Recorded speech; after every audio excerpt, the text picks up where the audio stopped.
hot across Central Florida. It is a toasty Thursday afternoon. I'm first warning meteorologist Eric Burris. This is Coffee Talk. We get together 7 days a week, chat about what's going on in the world of weather in the mornings, but during the week, we get together plenty in the afternoons to check in and see what's doing. 5 days a week is when we do our afternoon check-in. Tower Cam Network has been beautiful. It has been absolutely beautiful today. Partly cloudy skies.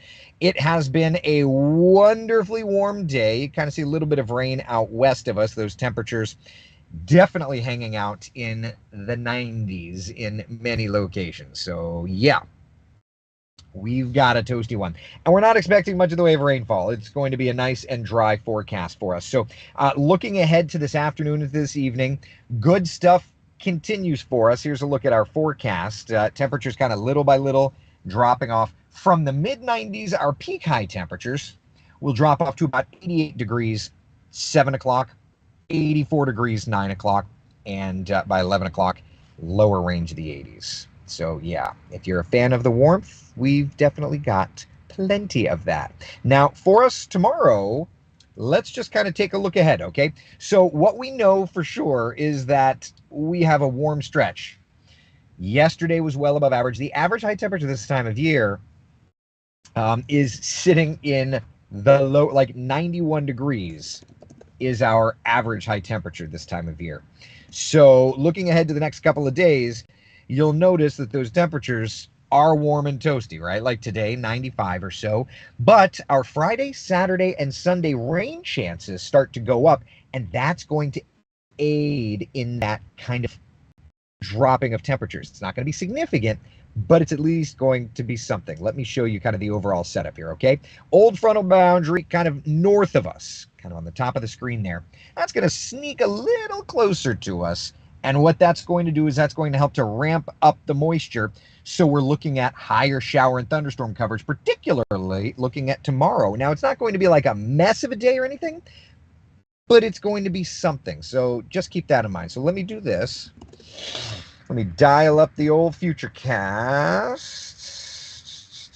and let's get an idea of what's to come. All right, so this evening we know it's nice and dry. Here's tomorrow morning, 8, 9, 9:30, nice and quiet. I'll bring it full screen for you, and we're quiet. But look how into the afternoon we're starting to see some little green dots. There's your showers. There's your thunder showers kind of bubbling up. And 4:30, 5 o'clock, stormy weather around. But look what happens by 7, 8 o'clock. Unless you're in Brevard County, we actually should be looking quieter and quieter. Now, I know for many of you, you're like, high school football last week was a mess. And I get it. It was a mess.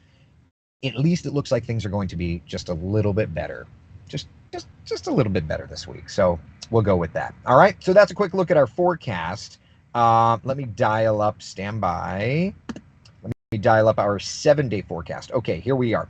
So here's Central Florida's certified most accurate 7-day forecast. I'll hide the little box there for just a moment. 95 today, rain chances rising tomorrow, kind of through the weekend, and then notice into next week.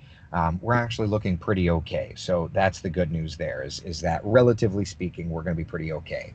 All right. We know this. All right, let's take a look at the tropics. And wow, Hurricane Lee getting bigger, stronger. Maximum sustained winds as of the 11 a.m. advisory, 105 miles an hour. Now, it's still far enough away from land that we don't have intermediate advisories, but look at that eye structure. This is becoming a big, bad hurricane. Not my favorite kind of hurricane, by the way. So let's kind of take a closer inspection of it through the last few hours, and you can really see that structure form, particularly over the last few hours. Look at that thing. Wow. That line, by the way, that line is the kind of historical track, just for tracking purposes. You could kind of see where it's been, where it's going, and all that. But that's the latest satellite imagery. This is a beast of a hurricane. And what's so interesting to me is that some of the tropical models are trying to make this one of the strongest hurricanes that has ever been recorded in the Atlantic Basin, with winds of, some of the models are saying like 190 miles an hour. Now, let's slow down there. No matter how you slice it, though, this is a very significant hurricane, and it's getting stronger. One thing that'll be very interesting to me, we haven't gotten data from inside the storm yet, but that should change over the next few hours' time. Recon missions are set to start this evening, 7:30, low-level fixes into the storm, and then at about 8 o'clock, synoptic fixes. So think of it like this. They're not using the Gulf Stream for this storm system. What they're going to do, though, is they're going to fly in, and they're going to have two C-130s. One is going to be doing a surface mission. One is going to be flying in the upper levels, kind of trying to get the data from around the storm and get that into the computer models to give us a better idea of intensification and to give us a better idea as well in terms of its forward momentum and where it goes, because there's been so much discussion on the forward momentum. Now, here's the forecast from the National Hurricane Center. Very important note here. The Hurricane Center issues forecasts 5 days out.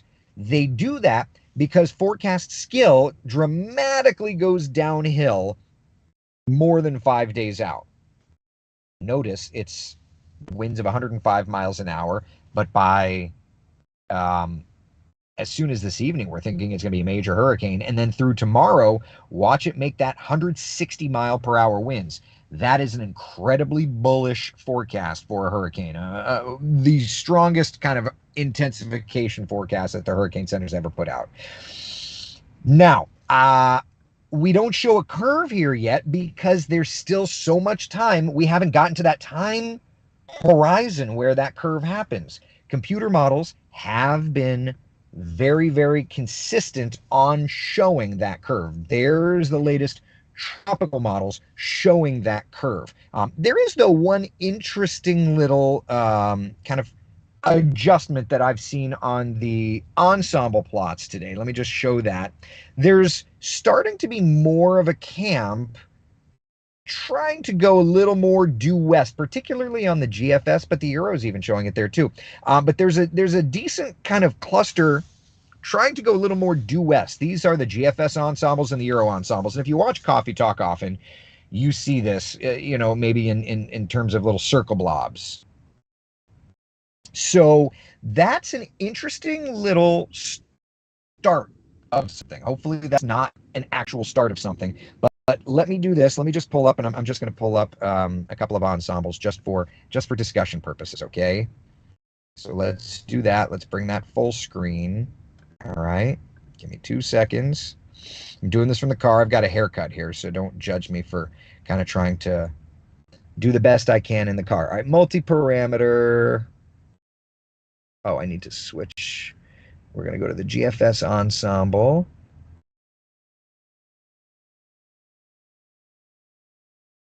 GFS ensemble. There we go. Multi-member pressure. Okay, that's what I'm looking for. And watch, we're very tightly packed through here, through Monday. And then after that, you're going to start to see some spreading on the ensemble members, right? And the wider out they are, that's a real wide shot. That's the 12Z. That's the current ensemble. You go back a run, wide. Go back 2 runs, wide. Go back 3 runs, not as wide. So the fact that they're consistently showing that wide swath, if I'm honest with you, that gives me less confidence in the forecast. So I've seen a lot of people saying, like, I don't know what you're talking about. It's not coming here. I never said that. And I urge you not to say that either. I'm not saying it's coming here, but it's just too early to make that call. And if we've learned lessons from, oh my God, Ian, Charlie, Irma, Dorian, Matthew, Bertha, Floyd, all of these storms, they do different things. Each storm system is different. So let's watch these ensembles and look for trends. But they're definitely showing wider and wider swaths.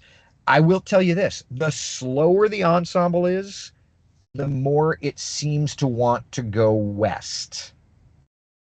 So again, that's going to be a trend that we're going to have to watch. But at the very least for now, we are watching a big bad hurricane. This is a real watch. I mean, that was a look at the satellite imagery at 2 a.m. today, 12 hours ago, 12, 13 hours ago. There it is now. It's gotten its act together. So we're going to watch it.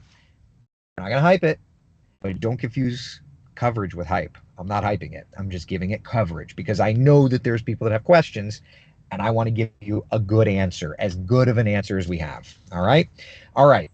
Just to let you know, I'm on WESH 2 News Sunrise in the morning, so I will see you dark and early at 4:30 a.m. and we'll do coffee talk from the studio, running around doing the weather things. All right. Sound good? Very good. Time to go get my hair cut. Be the sunshine in someone else's day. Thank you so much for hanging out for Coffee Talk. I will see you on TV tomorrow morning, dark and early, and Coffee Talk at 8 a.m. tomorrow. And of course, I'll be posting all the Facebook and the Twitter and all that stuff, my thoughts through the afternoon and the evening. All right? Be good, y'all. Take care. Bye.